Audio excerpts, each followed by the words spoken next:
Hello everyone, Paleopaul here. I hope you're all doing well. Today I want to talk about one of the strangest dinosaurs. Sometimes people call it the duck. Can you figure out what that is? Yeah, it's Deinocheirus. I've wanted to make this video for a little while now, so let's get into it.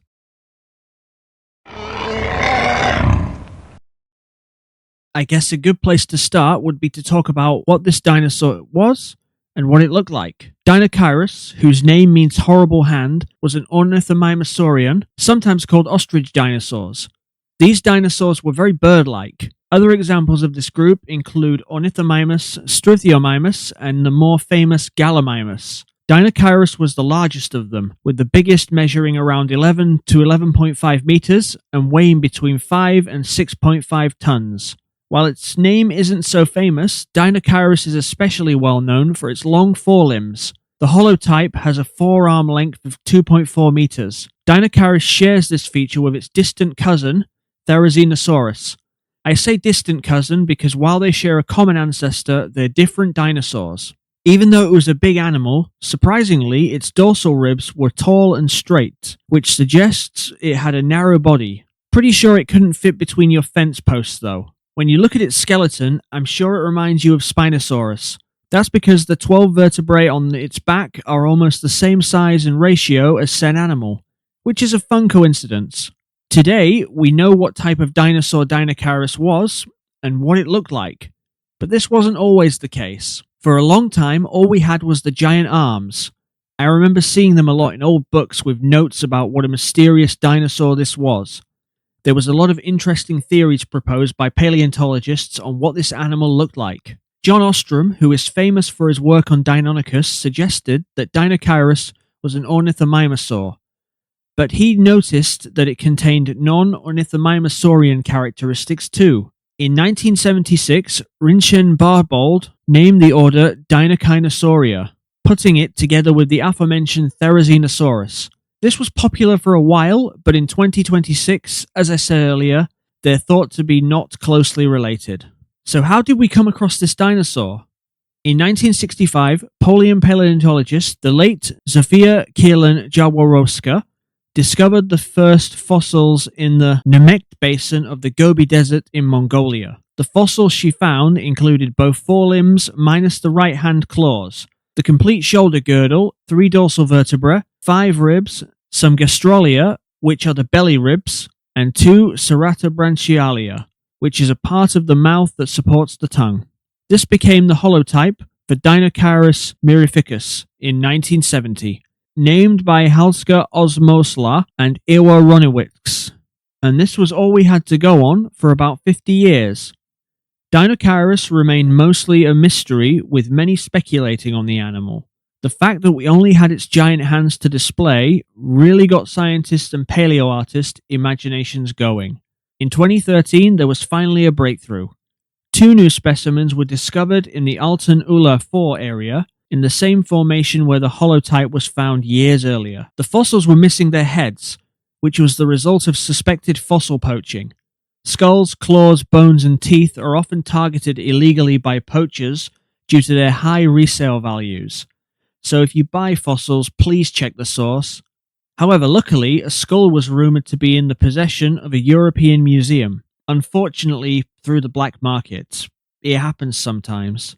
Through investigation, a skull, a left hand, and the feet were recovered, and these matched one of the new specimens. This was confirmed because a toe bone fit perfectly. We had our dinosaur, which was then sent to the Central Museum of Mongolian Dinosaurs in Ulaanbaatar. Also sent there was the skeleton of a tyrannosaur, Tarbosaurus, which had too been recovered from poachers. Together, this and the other new skeleton formed an almost complete Deinocheirus. After around 50 years of speculating, this mysterious dinosaur was finally revealed to the world. Turns out it wasn't a kaiju or some super predator rivaling T-Rex. It was a duck, and I love it. I'm sure after all that you're wondering, what was Deinocheirus like in real life? This is, for me, the most fun part of studying dinosaurs. So, the most important question. What did Deinocheirus eat? For years, because of those big arms, I imagined it was a vicious predator, grabbing other dinosaurs. But my overactive imagination as a child was totally wrong.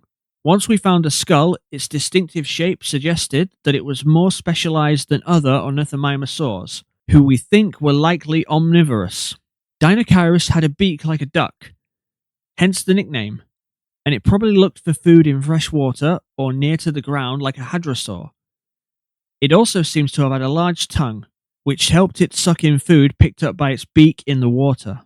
However, there is evidence that, like its relatives, it was occasionally omnivorous, as we have found fish scales and bones amongst the gastroliths in its stomach, indicating that Deinocheirus was occasionally a piscivore at the very least. Its hand claws, once argued to be for grabbing hold of other unlucky dinosaurs, are now thought to have been used for digging through soil and mud and gathering plants, and the claws on its feet, while blunt, might have prevented it from sinking while wading through rivers.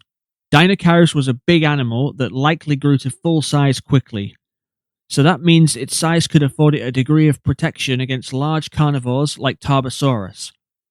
But that also meant that it was probably quite slow, unlike other, smaller ornithomimosaur, who were some of the fastest dinosaurs. The spines along its back and a possible tail fan could have been used for display too. Deinocheirus' brain wasn't particularly large. In fact, it was small for an ornithomimosaur, but it was similar to a bird's. I don't think this means it was a dumb animal. We often understate the intelligence of reptiles as it is. Deinocheirus' brain was configured in a way similar to some theropods, with relatively large olfactory tracts. So this animal was probably mostly focused on finding food. I can relate to that.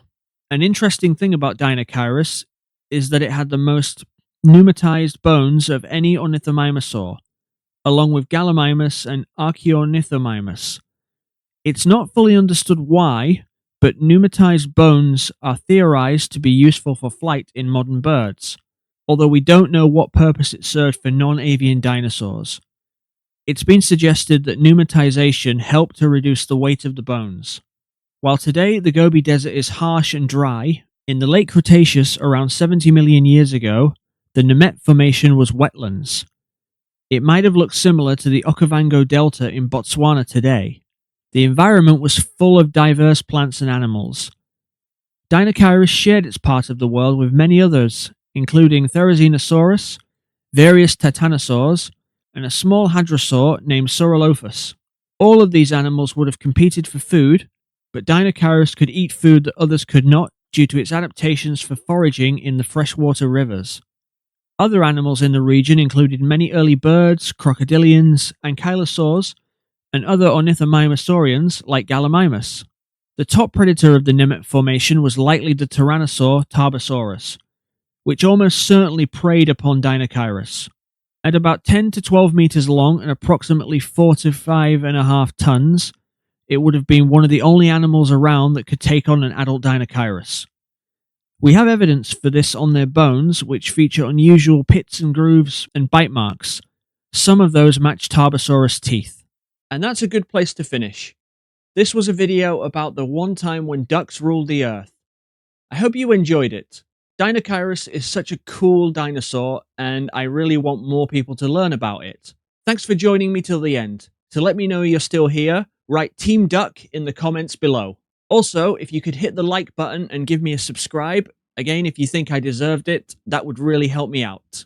And I have a streaming channel where I plan to play some video games, the first of which is going to be Dino Crisis. So if that sounds interesting to you, please have a look. I'm also on X and Instagram as Paleopaul.